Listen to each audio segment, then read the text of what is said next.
Nick Nolte and Eddie Murphy in our action thriller 48 Hours. That's tomorrow night, 11:30. Now, though, it's the ITV News. I'm absolutely fine. Blair bounces back after his heart operation.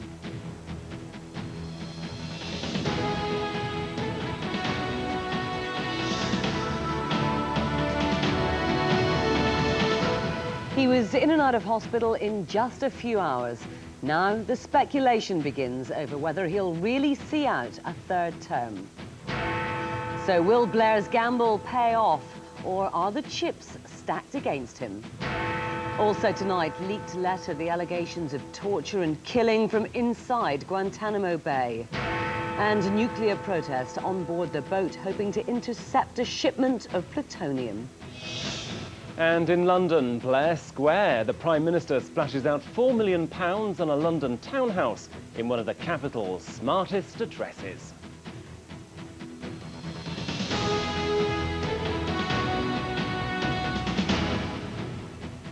Hello, it was a remarkable 24 hours in British politics. Tonight, the Prime Minister is resting comfortably following an operation to stop an irregular heartbeat.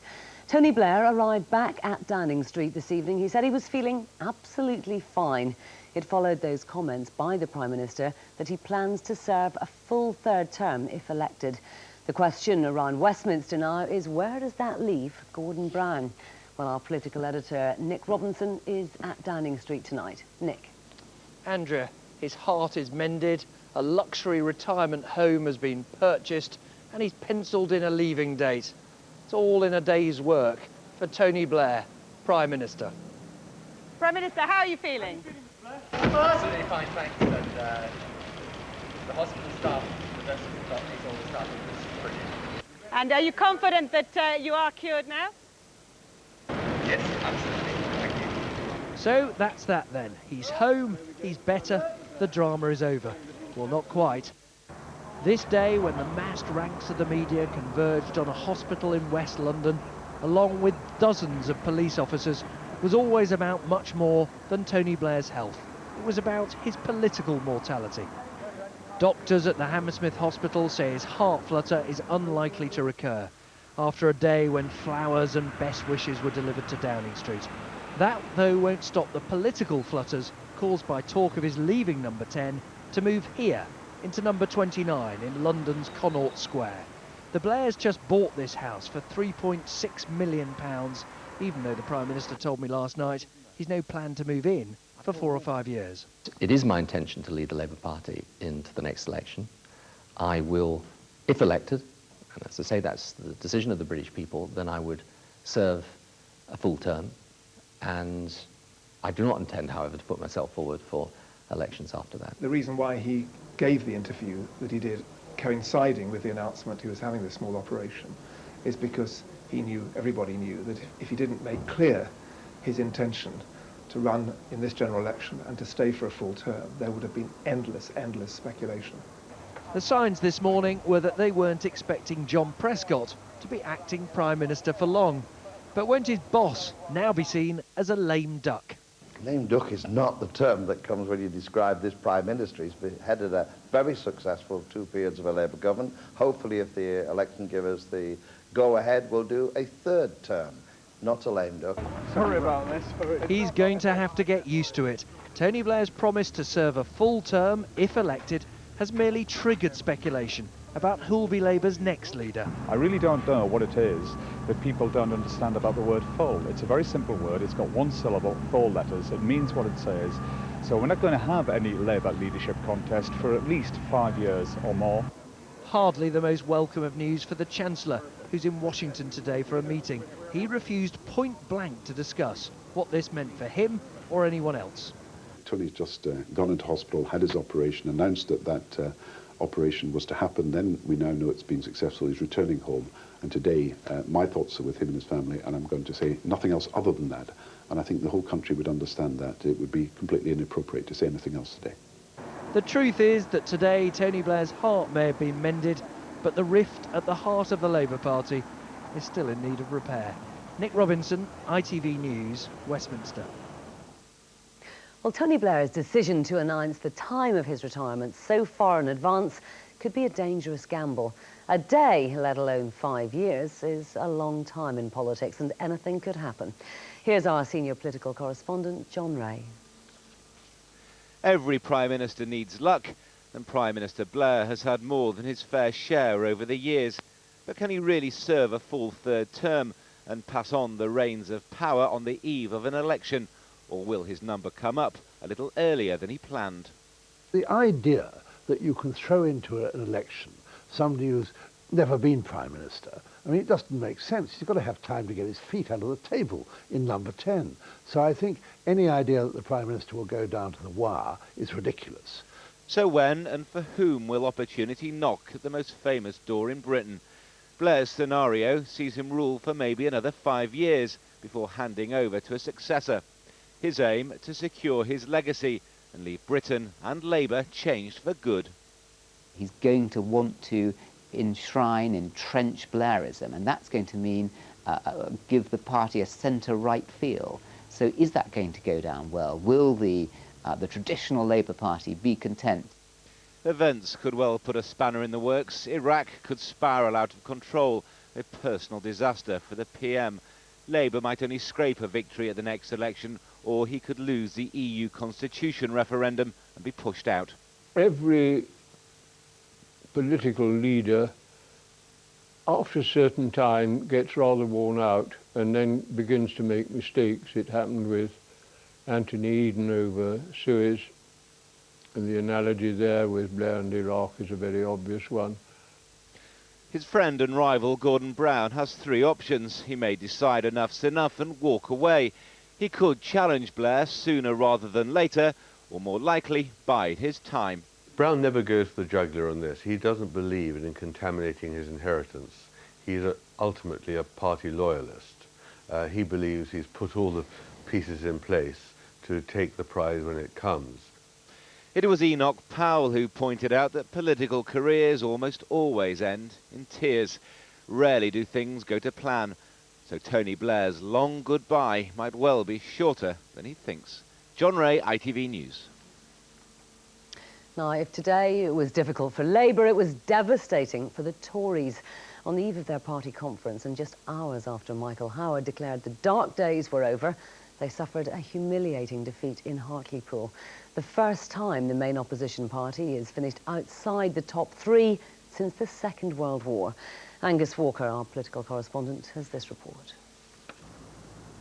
Moving out after falling down in the polls, the Conservatives dropped from 2nd to 4th place in Hartlepool's by-election, beaten by their arch-enemies, the UK Independence Party. Proof that UKIP is increasingly attracting former Tory voters disillusioned over Europe. Their candidate told me that unless Michael Howard changes course on European policy, it's the end of the Tory party. Political parties don't last forever. Everything has a time, for all things a time, and the Tory party, I believe, actually has had its time. I think it will spiral down and ultimately it will disappear. There's no doubt the Tory defeat is a frightening message to the Conservatives on the eve of their annual conference and ahead of the next election. Well, I don't think we'll be stuck in the general election. I don't think UKIP voters will do what they did to some extent in Hartlepool. And remember that in Hartlepool, the UKIP vote almost halved in the by-election compared with the European election, so it's on the way down. The threat to the Conservatives is that the better UKIP do, the more difficult they will find it to win parliamentary seats which they would otherwise hope to take back from Labour. And of course, the more difficult it then becomes for Michael Howard to build a parliamentary majority. Earlier today, I met Eric Wilson, one voter who's made the political journey from Tory supporter to UKIP activist. The Tories appear to have more Eurosceptic members than pro-Europe in their ranks at the moment. And Michael Howard's policy is going nowhere on Europe, so they're going to leave, and they'll leave in droves, and they'll come to UKIP. Well, the shutters are now well and truly down on this campaign, and no matter how brave a face the Tories put on their performance, one shadow cabinet member today described the result as awful and disastrous. Angus Walker, ITV News, Hartlepool. Well, let's go now to our political editor, Nick Robinson. He's at Downing Street. Nick, does this result in Hartlepool mean that Tony Blair can really stay in office as long as he likes? Well, certainly thousands of the good people of Hartlepool decided last night to give the government a damn good kicking, but they didn't do it by voting for the only party likely to replace Labour here in Downing Street. And that's the message in the national opinion polls too. A real and significant fall in Labour's support, but very little gain for the Tories. Now, they're trying to cheer themselves up tonight by saying when it's a general election, a choice between Howard and Blair, people will return, particularly Eurosceptics, who will want Howard over Blair. I wonder, because what we've seen is a real stubbornness in that UKIP vote, a willingness to vote whatever it means for the number of seats in a general election, and each of those votes can mean real problems for Tory MPs who lose their seats as a result of seats lost. No wonder that shadow cabinet member said awful, Andrea. In fact, he didn't just say awful, he said something awful. But this being a family show, even late at night, I can't tell you what he said. Well, thanks for that, Nick. Now, Gordon Brown, of course, what about his hopes? Are they at an end?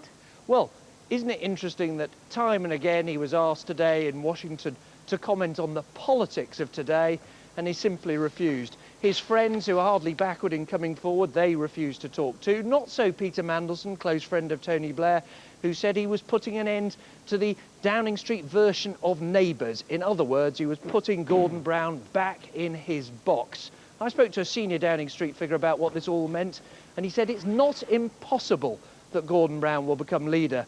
It used to seem inevitable. Nick, thank you very much. Now, there were disturbing claims of torture and executions today from one of the British prisoners being held at Guantanamo Bay. The details in a handwritten letter by Mozam Beg from Birmingham came to light after it was either passed on or missed by US military censors. Well, Mr. Beg said he saw 2 prisoners killed in front of him, and he was tortured amid their terrifying screams of other inmates. Here's our UK editor, Tom Bradby.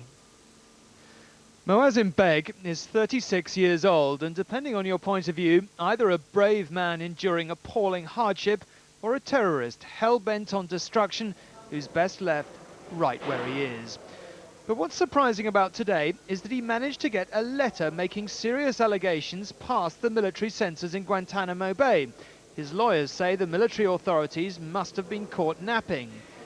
In it, Beg says he was first held at Bagram Air Base in Afghanistan. Here he says he received and witnessed ill treatment that culminated, in my opinion, with the deaths of 2 fellow detainees at the hands of US military personnel, to which I myself was partially witness. Whatever the threats, war or not, that amounts to an allegation of murder, and that's why Beg is still being held, says his lawyer. And he talks about, as he was being interrogated, being able to hear the terrifying screams of fellow detainees who were being tortured at the same time. 2 prisoners did die in custody in Afghanistan in circumstances that haven't yet been clearly explained. Some of the military personnel there were later transferred to Abu Ghraib prison in Iraq. Beg has been incarcerated almost 3 years. He's still maintaining his dignity. I'm very, very proud of him. Very proud of him. US intelligence pulls no punches. Beg is a terrorist, they say. But then we know from the non-existent weapons of mass destruction how fallible intelligence can be. Tom Bradby, ITV News. Now, US forces launched a major new offensive today in Iraq against rebels in the town of Samarra, north of Baghdad. American troops, backed by tanks and helicopter gunships, stormed the town just before dawn. The US said it killed more than 100 enemy fighters. And a suicide bomber has blown himself up at a mosque packed with worshippers in Pakistan. 21 people were killed, more than 40 were injured. It's thought the attack was in revenge for last week's killing by government troops of an al-Qaeda operative in Pakistan. Now, 2 ships packed with deadly nuclear waste steamed into European waters today, where they're expected to be met by a sea of protest. Greenpeace claims their weapons-grade plutonium is a magnet for terrorists. Tonight, the ships are heading across the English Channel to Cherbourg in France. They'll be unloaded sometime tonight. Dan Rivers, who is on board a Greenpeace boat, sent this report. The Greenpeace ship Esperanza has been under regular surveillance by French naval aircraft, watching them as they try to locate two ships laden with plutonium. Pacific Teal and Pacific Pintail left America early last week. Greenpeace is hoping to shadow them into Cherbourg. All stations, all stations. But first, the environmentalists must find the convoy, not easy in the world's busiest shipping lane. We've positioned ourselves here, and we feel that she will come over this line. As Captain Frank Kemp explained to me their tactics for finding the plutonium ships, other crew members were busy preparing protest banners to highlight their cause. This shipment has enough plutonium on board, that's weapons-grade plutonium, to make 40 nuclear bombs. Given that we're in the time of heightened terrorist alert, it's utter madness to be shipping this around our oceans.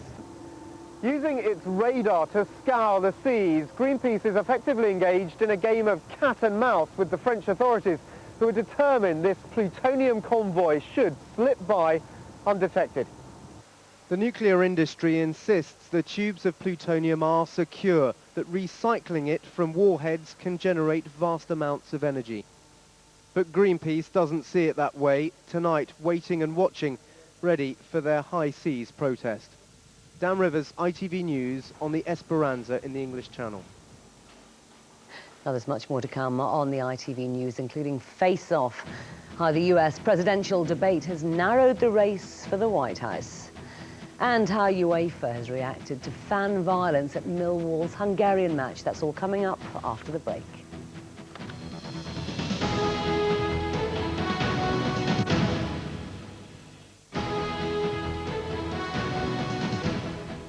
Welcome back. It was a victory on points for Kerry, and there was no knockout punch from Bush.